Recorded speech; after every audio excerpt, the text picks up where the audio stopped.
Hey, hello! Sup?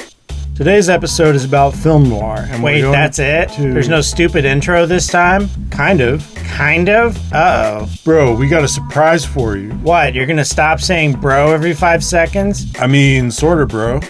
I think that might be a bad idea. You'd probably have withdrawals. Bro, you remember your idea from the pitch meeting? About the Noir episode? What, the joke I made about... Joke? Nah, bro, you were dead serious, and we made it happen. This episode's about film noir, and we're going to get, oh no, into character. Oh f***ing God. You're welcome, pal. Is the whole episode gonna be like this? That's what you wanted, right, pal? Let's just get this over with. You said you'd be happy, Yellow. I'm not. So film noir is the kind of term that has multiple definitions. Is it a genre of film? A certain type of plot?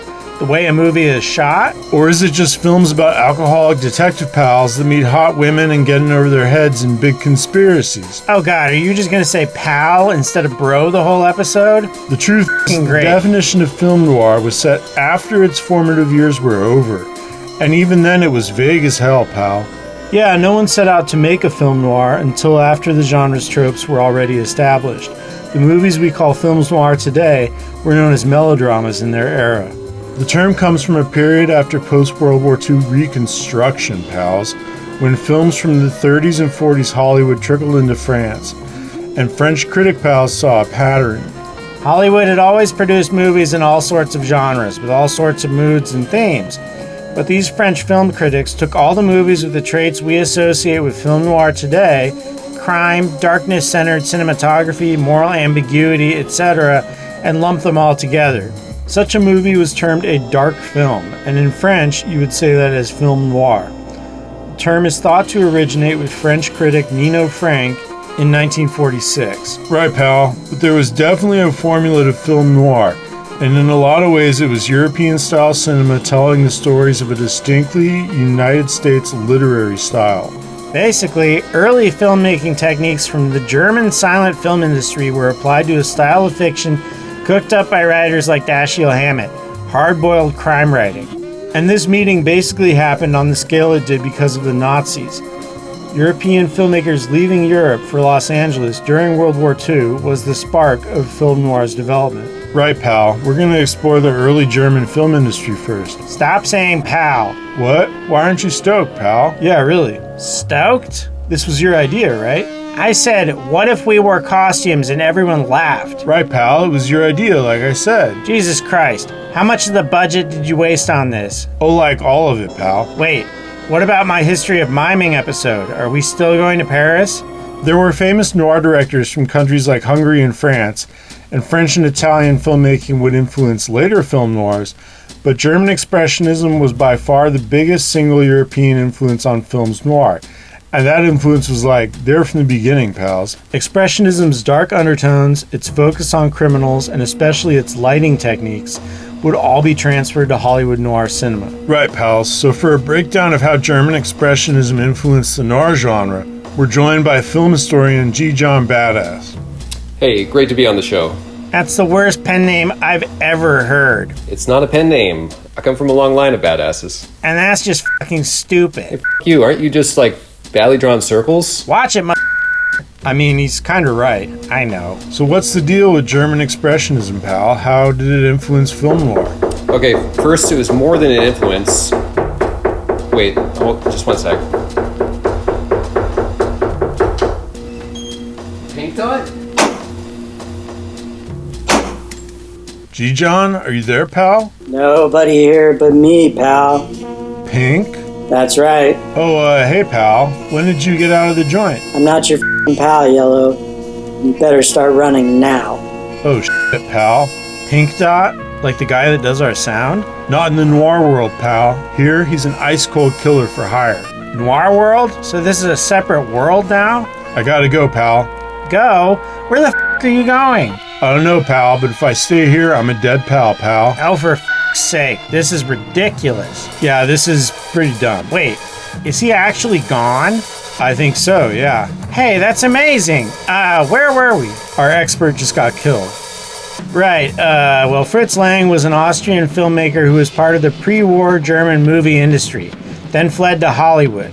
He was a big figure in the Expressionist movement and a true pioneer of genre entertainment, making influential science fiction films and basically introducing the supervillain concept to pop culture. His most famous science fiction film, Metropolis, is from 1927 and uses robot costumes, elaborate sets, and a 2.5-hour runtime to tell a story of class struggle in a dystopia. For reference, that's the length of The Dark Knight, and it's a silent film. He also made 1931's M, which is considered a landmark proto-noir movie and an early example of a police procedural. However, in the opinion of the other map, Lang's 1922 film Dr. Mabuse the Gambler was his most important work. It adapts a book by Norbert Jacques that focuses on a criminal mastermind who uses henchmen, wears disguises, and pulls off elaborate crimes. Dr. Mabuse was basically a prototype of the modern supervillain, and Lang really made the character breathe on screen. Yeah, and in the style of modern supervillains, Mabuse represented the anxieties of his time. In the same way that Lex Luthor came to represent Wall Street's parasitic financial practices, and the Joker grew to represent extreme nonconformity, in 1920s Germany there was a lot of resentment against rich business types, who were seen as controlling the country while others suffered. And we're definitely not saying they were wrong. The Dr. Mabuse character was just the sort of rich puppeteer most Germans resented. And you can be sure that part of the success of that character had to do with giving the German public someone they could point to as a distillation of their problems, then letting them applaud his defeat, although it didn't come at the hands of a superhero. Shortly after Fritz Lang directed a second Dr. Mabuse film in 1933, the Nazis came to power in Germany and banned it. Lang fled to Paris. And then the United States. Yeah, and Lang is just one example of a European director making his way to Hollywood during World War II. Billy Wilder and Richard Siodmak followed the same path. Jacques Tourneur was a French director who fled Europe in the same way. And obviously, there were numerous actors and many film crew members that fled the Nazis for Hollywood. It's also... I'm sorry, I've just always wanted to do this. Wait, Green, are you leaving too? Bro, check me out, bro. Wait, why is his seat so much nicer than mine? Come on, man. Bro, the bro's gonna bro up your bros, bro. This is funny to you? Oh, I've always wondered what's in the can. It's beer, right? I wouldn't drink that. It's probably just... What up, pal? Green Dot? Do I give off a loser vibe, pal? Where is the pal? Are you asking me where Green Dot is? That's what I said, pal. You were Green Dot 10 seconds ago. What? You drank that whatever it is and turned into you. Pal, sounds like you're the one that's been drinking magic beer. Wait, I'm serious. Whatever's in the can... The second big influence on film noir would be hardboiled crime fiction, pals. The hardboiled genre began with the pal Dashiell Hammett in the 1920s, who wrote in prose pulp magazines like Black Mask. Before Hammett, most mysteries were written in a British style, like imitating Sherlock Holmes and Agatha Christie stuff. Right, but Hammett's style was a different beast, and it was what it was because he wrote with authority. Dashiell Hammett was like a Pinkerton detective in Baltimore before he became a writer, pal. He was supposedly covered in scars, and the pal's skull had a f***ed up shape from being hit with big objects. He claimed to have solved a case involving stolen gold when he found it stashed in a pipe on a boat that was about to leave port, which is a plot right out of fiction. Right, Pal had walked the walk, and his stories of detectives and thugs felt more real than Sherlock Holmes. His mysteries were set at street level, and the crimes were more realistic. That said, the stuff is hard to read now because everything in them became cliches after Hammett introduced them, including the traits of his private detective pal Sam Spade. Hammett was a bad guy, though. He had to pay a big settlement to a woman named Elise de Vian for a sexual assault in 1931 and was well known to be a violent drunk. Definitely the kind of guy who would get canceled today, and rightfully so, pals. Hammett's stories were set in San Francisco, while the stories of Raymond Chandler, considered by many to be Hammett's successor, were set in Los Angeles. Chandler wrote about private detectives just like Hammett, although he never worked in that field. Chandler's big character was Philip Marlowe, who would become a major presence in film noir, pal. Although Hammett was the original hard-boiled writer, Chandler packaged the product in a way that would be more recognizable to today's readers. Another important hard-boiled writer would be James M. Cain, who wrote a lot of books that would be adapted into multiple films noir. The hardboiled crime movement was a cultural milestone, pals. Bringing stories down to street level was a big deal, and the genre remains influential in a lot of ways. And because of its focus on criminals and darkness, it was an ideal match for German expressionist filmmakers that came to Hollywood. Hey guys. Okay, what the f*** is going on? Yeah, it doesn't make much sense to me either. The gang's back together, pals. You never answered me about the miming episode, Yellow. Do we still have the budget for France? I mean... Hardboiled crime fiction met German expressionism directly, not as an influence. Right. Raymond Chandler co-wrote an adaptation of the James N. Cain novel, Double Indemnity, with Berlin industry veteran Billy Wilder, who then directed the movie. Peter Lorre, the actor that played the killer in Fritz Lang's serial killer movie M, co-starred in 1941's landmark film noir The Maltese Falcon, which was adapted from a Dashiell Hammett novel, pals. Lorre went on to have a big career in Hollywood after his start in Berlin. And Fritz Lang himself would direct classic films noir like The Big Heat and Scarlet Street during his time in the United States. Robert Weine, the director of The Cabinet of Dr. Caligari, would barely work after the Nazis caused him to flee Germany and never made it to Hollywood. But the film's star, Conrad Veidt, was in a few U.S. noir films. Veidt eventually left Hollywood because he was being typecast as a Nazi, the people he had gone into exile to escape, including in the film Casablanca. As a side note, pals, Conrad Veidt's role in the silent German expressionist film The Man Who Laughs inspired the initial look of the Joker. Basically, the hardboiled crime fiction influence on films noir was obvious. Noir movies literally adapted hardboiled works and employed writers from the hardboiled tradition as screenwriters. The German expression influences were a little more subtle. The genre where German expressionism had the most influence was horror, where filmmakers could go big with wild set pieces and cover themes similar to what had been done in Berlin. Right, pal. Expressionism was a huge influence on horror films of the era, including the legendary Universal horror series. German expressionism influences were on full display in Hollywood's horror films, while in noir they were more subtle. Where German expressionist sets could be bizarre to an unreal degree, a film noir set might be strange but still mostly realistic. Lighting techniques, such as light sources coming from below and an intense use of shadow, were used not to create a fantasy world as they might have been in expressionism, but to stylistically enhance a more realistic world. Basically, pal, noir movies can be seen as more reality-based, while something like a horror movie leaves reality behind. Plot-wise, films noir weren't about reality.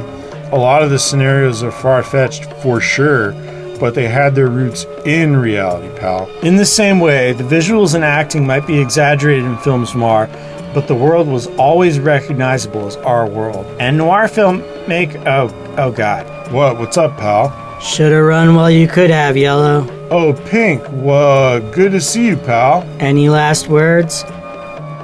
Security guards aren't cops, everyone. What? Those are your last words? It's a serious issue, pal, and that's... You shot him. Good job.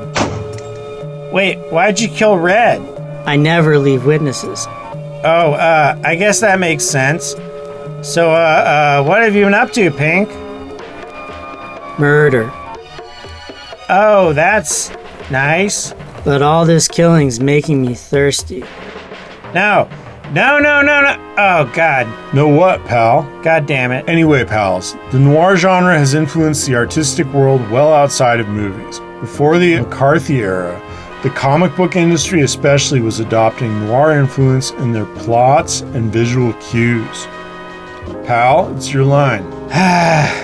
The Batman franchise is basically a fusion of noir and superhero tropes, which was solidified when the character was revamped in the 1980s. But comics as a medium has always held the legacy of films noir in high regard. Noir movies made after the golden age of the 40s and 50s by directors like Martin Scorsese, Quentin Tarantino, and David Fincher belong to a genre known as neo-noir, which differs from classic noir, in that it knows the tropes it's playing with and can be more derivative of other films. That genre is still super popular, pals. And many international film industries, especially those of Asian nations like Japan and Hong Kong, also heavily employ noir techniques. There's even a noir edge to the works of Kar-wai, one of the other map's favorite directors. And hardboiled prose fiction has continued to thrive, pal, with mystery series still extremely popular and the noir vibe strong.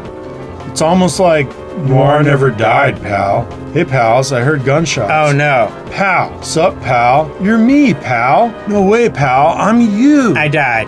I'm in hell. Whoa, pal. Green, what are you doing with that gun, pal? What? Only one of us is the real yellow, pal. Pal, I'm the real yellow. Nah, it's me, pal. Wait, this is a sci-fi cliche. It's not even noir. You know me, pal. Nah, you know me, pal.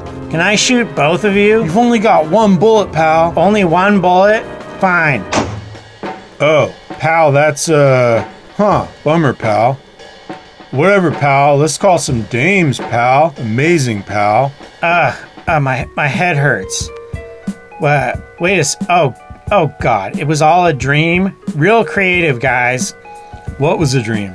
Bro, you passed out in the middle of an episode. Get it together.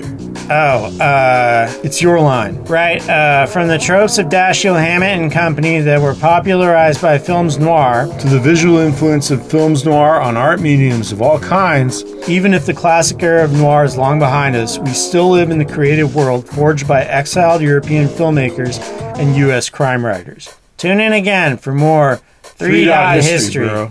You can't just add bro to the end of that. Hey guys, Oh, hey, Pink Dot. Sound issue? the cops are here. I guess they found the bodies.